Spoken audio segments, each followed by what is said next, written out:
তুলসীর চারদিকটা প্রদক্ষিণ করো।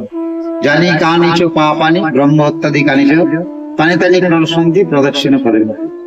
এই মন্ত্র পড়ে জলপ্রভু মন্ত্র শিখিয়ে দিবে, গোবিন্দ প্রভু এই মন্ত্র পড়ে শিখিয়ে দিবে, ওরা জানে এই মন্ত্র, তুলসীর প্রদক্ষিণ মন্ত্র।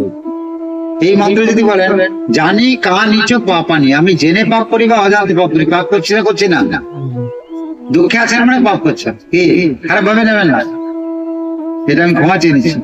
দুঃখ পাচ্ছি মানে কি পাপ কর্ম রয়েছে, আনন্দ আছি মানে পাপ দূরীভূত, মানে পূর্ণটা ভোগ করছি, আর দুঃখে আছি মানে পাপটা ভোগ করছি। বলছি আমি জেনেই পাপ করি বা অজান্তে পাপ করি, পাপ তো করছি।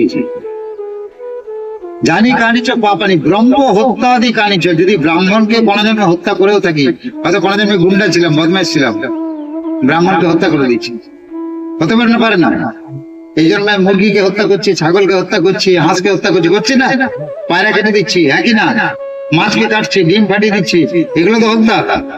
সেরকম যদি কোনো ব্রাহ্মণকে হত্যা করে থাকি, তানি তানি প্রশান্তি প্রদক্ষিণ পদে পদে, হে দেবী তুলসী আপনার চারদিকে আমি প্রদক্ষিণ করছি, আমাকে পাপ থেকে মুক্ত করুন।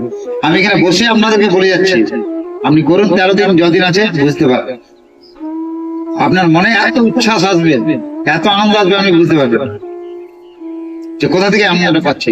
আর 13 দিন আছে, কাল থেকে করতে শুরু করে দেন। 13 দিন ভোজন যদি নিরামিষ করেন আরো ভালো। 13 দিন যদি ভোজন, 13 দিন, বেশি দিন তো না, কদিন আছে, 13টা দিন কষ্ট করে করুন না, দেখুন বুঝতে পারবেন কত আনন্দ।